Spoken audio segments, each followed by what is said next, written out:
जय जिनेंद्र दर्शकों, जिनवाणी चैनल में आप सभी का हार्दिक स्वागत है। आज हम चैनल की तरफ से आपके बीच में लेकर आए एक बहुत ही खूबसूरत नई परिचर्चा, और इस परिचर्चा में हम बातचीत करेंगे हमारे स्टूडियो में आए हुए मेहमानों से। जिससे पहले मैं आपको परिचय कराऊं अपने मेहमानों से, पहले इस विषय के बारे में बातचीत कर लें।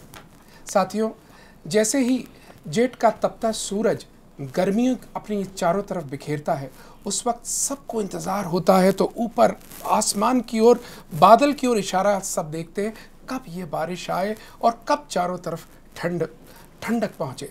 बस यहीं से प्रारंभ हो जाता है चातुर्मास।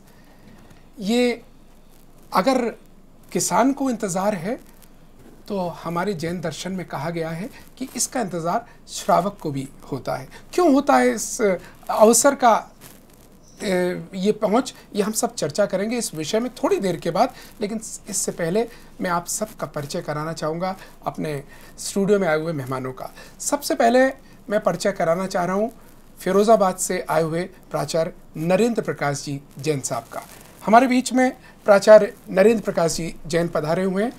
पूरा हिंदुस्तान उनकी कलम से वाकिफ़ है।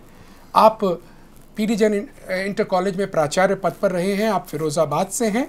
आपने जैन गजट में संवाददाता के संपादक के रूप में कई वर्षों तक सेवाएं दी।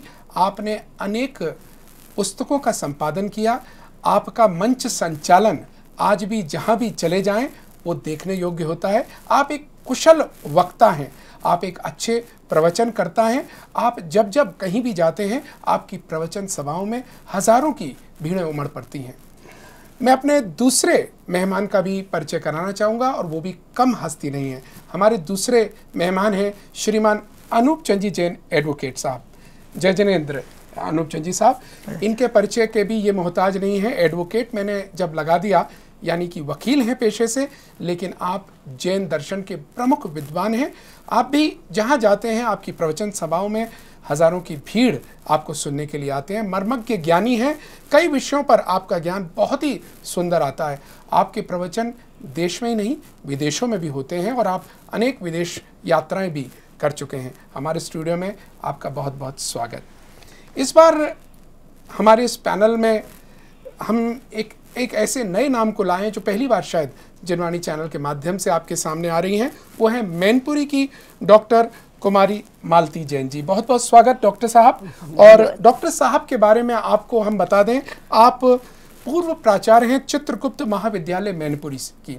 आपने आगरा विश्वविद्यालय से अपना सारी पढ़ाई की और एक बहुत ही अच्छी चिंतक हैं। आपने समाज को सदैव दिशाएं दी हैं, और आज ये सब एकत्रित हुए हैं इस स्टूडियो में, जिनवाणी चैनल के स्टूडियो में, इस पर चर्चा को करने कि चातुर्मास कब, क्यों और कैसे। आइए सबसे पहले प्राचार्य नरेंद्र प्रकाश जी जैन से प्रारंभ करेंगे। प्राचार्य जी, आपसे पूछना चाहूँगा, ये विषय आपके सामने है, आखिर चातुर्मास की ये परंपरा कब से पड़ी, इसके विषय में हम कुछ जानना चाहेंगे। चातुर्मास की परंपरा तो अनादिकालीन है। भगवान आदिनाथ के समय में जब से मुनि संस्था का उदय हुआ, तभी से चातुर्मास की प्रथा अनवरत आज दिन तक चलती आ रही है। इसके पीछे उद्देश्य यही है कि वर्षा काल में सब जगह हरियाली छा जाती है, घास फूस उगाते हैं, और उसमें बहुत से स्थूल और सूक्ष्म जीव पैदा हो जाते हैं। उनकी विराधना नहीं हो, अहिंसा का पालन हो और महासंयम का पालन साधु कर सके। इन तीन लक्ष्य को लेकर वर्षा काल में एक ही स्थान पर साधु का निवास होना, वह चातुर्मास कहलाता है।